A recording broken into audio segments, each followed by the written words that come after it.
Hello বন্ধুরা, তোমরা সকলেই কেমন আছো? আশা করি প্রত্যেকে ভালো আছো। অবশেষে এয়ারপডস তরফ থেকে নতুন একটি নোটিফিকেশন প্রকাশিত হলো, যেখানে তোমরা অল ওভার ইন্ডিয়া মেল এবং ফিমেল আবেদন বা অ্যাপ্লাই করতে পারবে। কিভাবে আবেদন করবে, কোথা থেকে আবেদন করবে, কি প্রসেস রয়েছে, সম্পূর্ণ আজকে ভিডিওর মারফতে তুলে ধরা হয়েছে। তোমরা যদি এই চ্যানেলে প্রথম হয়ে থাকো, অবশ্যই চ্যানেলটিকে সাবস্ক্রাইব করে পাশে থাকবে এবং বন্ধুদের মধ্যে অবশ্যই বেশি বেশি করে শেয়ার করবে। তো হ্যালো বন্ধুরা, আমি হিমাংশু, তোমরা দেখছো হিমাংশু দাদা ইউটিউব চ্যানেল। তো এয়ারপোর্টস তরফ থেকে যে নোটিফিকেশনটি বের হয়েছে, যেখানে তোমরা অল ওভার ইন্ডিয়া মেল এবং ফিমেল আবেদন করতে পারবে। কিভাবে আবেদন করবে, কোথা থেকে আবেদন করবে, সম্পূর্ণ প্রসেস ভিডিওর মারফতে তুলে ধরা হয়েছে। তোমরা ভিডিওটি একটুও স্কিপ না করে প্রথম থেকে শেষ পর্যন্ত মনোযোগ দিয়ে দেখো। তো চলো, এয়ারফোর্স তরফ থেকে যে নোটিফিকেশনটি বের হয়েছে, কি বলেছে, কারা কারা আবেদন করতে পারবে, এজ লিমিট কী থাকার প্রয়োজন, এডুকেশন কোয়ালিফিকেশন কত থাকা প্রয়োজন, এজ লিমিট কত থাকলে তোমরা আবেদন করতে পারবে, সম্পূর্ণ খুঁটিনাটি বিষয় আজকের এই ভিডিওর মারফতে তুলে ধরা হয়েছে। তো চলো নোটিফিকেশনে যাওয়া যাক, কী নোটিফিকেশনে বের হয়েছে।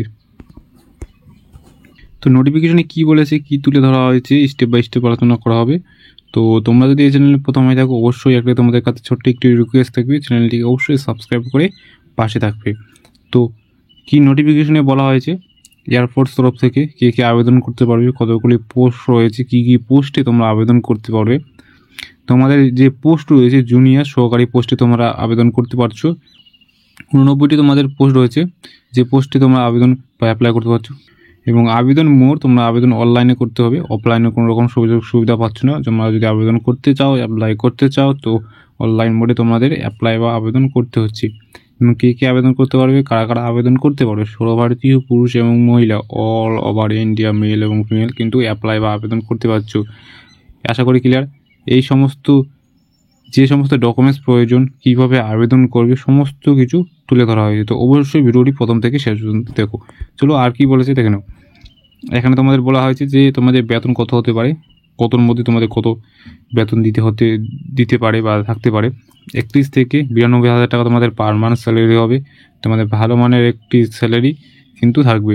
তোমাদের যে এজ লিমিট কত থাকা প্রয়োজন, 18 মিনিমাম। তোমাদের যদি 18 বছর হয়ে গিয়ে যায় তাহলে কিন্তু আবেদন করতে পারবে। এখন একটু ভালো করে বোঝার চেষ্টা করবে। অনেকে আবার কমেন্ট করে বলে, দাদা আমার 16 চলছে, আমার 17 চলছে, আমরা কি আবেদন করতে পারবো? সেক্ষেত্রে বলবো না, সেক্ষেত্রে আবেদন বা অ্যাপ্লাই করতে পারছো না। তোমাদের যদি সর্বনিম্ন যদি তোমাদের 18 প্লাস বা 18 হয়ে গিয়ে যায়, তাহলে কিন্তু তোমরা আবেদন করতে পারবে। এবং 18 থেকে 30-30-এর ওপর 31-32 তোমাদের যদি হয়ে গিয়ে যায়, তাহলে কিন্তু আবেদন বা অ্যাপ্লাই করতে পারছো না। তোমাদের 18 থেকে 30-এর মধ্যেই বয়স বা এজ লিমিট থাকতে হবে, তাহলেই তোমরা এখানে আবেদন বা অ্যাপ্লাই করতে পারছো। আশা করি ক্লিয়ার। যদি কথা বুঝতে অসুবিধা হয়, অবশ্যই কমেন্ট বক্সে কমেন্ট করে জানাবে, আমি ডেফিনেটলি তোমাদের রিপ্লাই দেবো। চলো আরও কী বলেছে দেখো। তোমাদের নিয়ম অনুযায়ী কিছু ছাড় রয়েছে, যারা SC ST রয়েছে, যারা OBC ক্যান্ডিডেট রয়েছে, তাদের জন্য কিছু কিছু ছাড় রয়েছে, সেক্ষেত্রে পরে আলোচনা হবে। যারা জেনারেল এবং OBC কাজ রয়েছে, তাদের জন্য কত টাকা পেমেন্ট করতে হচ্ছে, 1000 টাকা তোমাদের পেমেন্ট করতে হচ্ছে। আবেদন করার সময় তোমাদের 1000 টাকা লাগছে। পেমেন্ট মোড কীভাবে করবে, তোমাদের অনলাইন মোডে তোমাদের কিন্তু পেমেন্টই করতে হচ্ছে। তোমরা SC ST PWD রয়েছে যারা, তাদের জন্য কোনো টাকা লাগছে না, তারা একদম ফ্রি মোডে আবেদন করতে পারছো, কোনো টাকা পয়সা ছাড়া কিন্তু এখানে তোমরা আবেদন বা অ্যাপ্লাই করতে পারছো। আশা করি ক্লিয়ার। যারা জেনারেল এবং OBC কাজ রয়েছে, তাদের জন্য শুধু 1000 টাকা লাগছে। আর যারা SC ST PWD রয়েছে, তাদের জন্য কোনো টাকা লাগছে না, একদম ফ্রি মোডে তোমরা আবেদন করতে পারছো। এবং আবেদন করার সময় তোমরা টাকাটা কীভাবে পেমেন্ট করবে, অনলাইন মোডে তোমাদের কিন্তু পেমেন্টই করতে হচ্ছে। নেট ব্যাঙ্কিং বা ক্রেডিট কার্ড, ডেবিট কার্ড, যে কোনো মাধ্যমে তোমরা কিন্তু অনলাইন পেমেন্টই করতে পারো। চলো আর কী বলছে দেখো। তোমাদের একটি গুরুত্বপূর্ণ কথা বলে রাখি, তোমাদের যে যারা 10ম শ্রেণী এবং দ্বাদশ শ্রেণী আউট করে বসে আছো, তাদের জন্য 5টি সেরা চাকরির জন্য আপডেট বা নোটিফিকেশন বের হয়েছে, যেখানে তোমরা অল ওভার ইন্ডিয়া মেল এবং ফিমেল আবেদন করতে পারবে। কীভাবে আবেদন করবে, কোথা থেকে আবেদন করবে, কী প্রসেস রয়েছে, সম্পূর্ণ ভিডিওর মারফতে বলা হয়েছে। তো তোমরা অবশ্যই চ্যানেলটি সাবস্ক্রাইব করে রাখবে। রেলের তরফ থেকে যে নোটিফিকেশনটি এসেছে সেই সম্পর্কে ভিডিও আসবে। ভিডিও দেখার জন্য তোমরা অবশ্যই চ্যানেলটিকে সাবস্ক্রাইব করে পাশে থাকবে। ব্যাংকের তরফ থেকে নোটিফিকেশন এসেছে, সেই সম্পর্কে ভিডিও আসবে। সরকারি সম্পর্কে কিছু ভিডিও এসেছে, সেই সম্পর্কে ভিডিও আসবে। SSC তরফ থেকে নোটিফিকেশন রিলিজ করা হয়েছে, সেই সম্পর্কে কিন্তু ভিডিও আসবে। তো এই সমস্ত ভিডিও দেখার জন্য তোমাদের কী করতে হবে, চ্যানেলটিকে সাবস্ক্রাইব করে পাশে থাকতে হবে। রেলের তরফ থেকে যে নোটিফিকেশনটি এসেছে সে সম্পর্কে অলরেডি ভিডিও রেডি হয়ে গিয়েছে, শুধু আসবে, তোমরা শুধু দেখবে জাস্ট কি নোটিফিকেশনে কী বলা হয়েছে, কী প্রসেস রয়েছে, সম্পূর্ণ ভিডিওর মারফতে তুলে ধরা হয়েছে। তো ভিডিওটি আসবে, তোমরা ওয়েট করো, কিছু দিনের মধ্যে তোমরা ভিডিওটি পেয়ে যাবে। তো চলো আর কি বলেছে দেখে নাও। নির্বাচন প্রক্রিয়া কী বলেছে, নির্বাচন কীভাবে তোমাদের নির্বাচনটি করা হবে, কীভাবে তোমাদের লিখিত এক্সাম নেওয়া হবে এবং শারীরিক পরীক্ষা নেওয়া হবে। ঠিক আছে, তোমাদের লিখিত এক্সাম নেওয়া হবে এবং শারীরিক পরীক্ষা একটি নেওয়া হবে। আর কি বলেছে, তোমাদের শিক্ষাগত যোগ্যতা আর শিক্ষাগত কাজের জন্য কত টাকা প্রয়োজন। প্রার্থীদের অবশ্যই বোর্ড বা বিশ্ববিদ্যালয় থেকে, ইনস্টিটিউট থেকে 10ম শ্রেণী এবং দ্বাদশ শ্রেণী বা ডিপ্লোমা তোমরা যদি পাস আউট করে থাকো, তোমরা যদি 10ম শ্রেণী পাস আউট করে থাকো এবং ডিপ্লোমা এবং দ্বাদশ শ্রেণী যদি কমপ্লিট করা থাকে, শুধু পাস আউট করে থাকো, তাহলে তোমরা এখানে আবেদন করতে পারছো। কোনো পার্সেন্টেজের প্রয়োজন নেই। তোমরা যদি পাস আউট করে থাকো তাহলে তোমরা এখানে আবেদন বা অ্যাপ্লাই করে দিতে পারছো। এবং গুরুত্বপূর্ণ নথি কী কী ডকুমেন্টস তোমাদের রেডি করে রাখতে হবে, যে সমস্ত নথি তোমাদের প্রয়োজন আবেদন করার সময়, যে সমস্ত নথি তোমাদের ছাড়া কিন্তু তোমরা আবেদন করতে পারবে না, যে সমস্ত নথি আমি তুলে ধরেছি সেই সমস্ত নথি কিন্তু তোমাদের অবশ্যই প্রয়োজন। প্রথমত কী বলেছে, পাসপোর্ট সাইজের ছবি মিনিমাম 4 কপি রাখার চেষ্টা করবে, অবশ্যই লাগবে কালার ছবি। আধার কার্ড কোড, তোমাদের যে সিগনেচারটি রয়েছে সেটি কিন্তু আপলোড করতে হবে স্ক্যান করে, ভালোভাবে করে, পরিষ্কার করে। আধার কার্ড, তোমাদের যে আধার কার্ডটি রয়েছে বাড়ির পোস্টে বা পোস্ট অফিসের মাধ্যমে যে আধার কার্ডটি তোমাদের বাড়ি দিয়ে যায়, সেই আধার কার্ডটি আপলোড করার চেষ্টা করবে। শিক্ষাগত সার্টিফিকেট, তোমরা যারা 10ম শ্রেণী, দ্বাদশ শ্রেণী, ডিপ্লোমা কমপ্লিট করেছো তার একটি সার্টিফিকেট আপলোড করতে হবে স্ক্যান করে।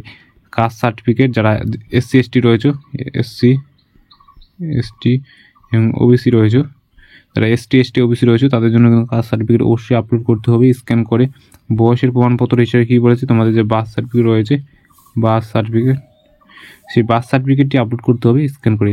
আশা করি ক্লিয়ার। এই সমস্ত নথি তোমাদের আবেদন করার আগে নিয়ে বসবে এবং আবেদন করার সময় কিন্তু এই সমস্ত নথি কিন্তু তোমাদের লাগবে। এবং এখন আবেদন কীভাবে করবে চলো দেখে নাও, কী প্রসেসে তোমরা আবেদন বা অ্যাপ্লাই করতে পারছো। বা প্রথম স্টেপ, তোমাদের যে সমস্ত স্টেপ বলে দিয়েছে এখানে, যা যা স্টেপ বলে দিয়েছে সমস্ত স্টেপ কিন্তু তোমাদের মেনে চলতে হবে।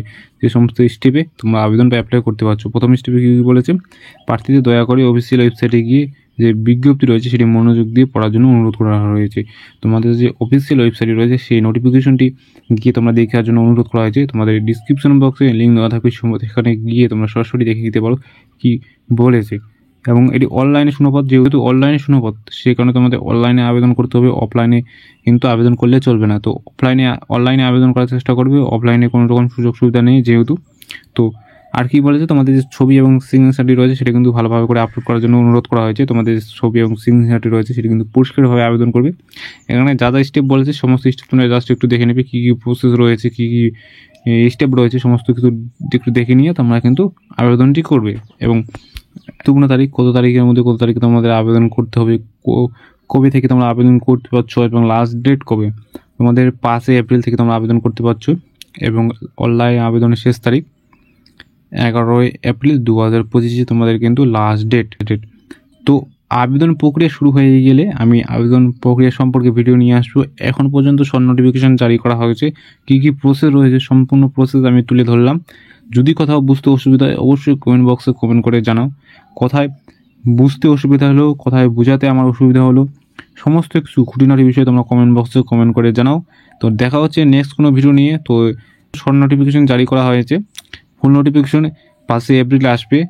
কীভাবে আবেদন করবে, কোথা থেকে আবেদন করবে, কী প্রসেস রয়েছে সম্পূর্ণ 5 তারিখে তোমরা পেয়ে যাবে ফুল নোটিফিকেশন, ফুল আপডেট, ফুল অ্যাপ্লাই প্রসেস সমস্ত কিছু পেয়ে যাবে। তো 5 তারিখে তোমরা ওয়েট করো, 5 তারিখ পর্যন্ত তোমরা ওয়েট করো, আমি ভিডিও নিয়ে আসবো।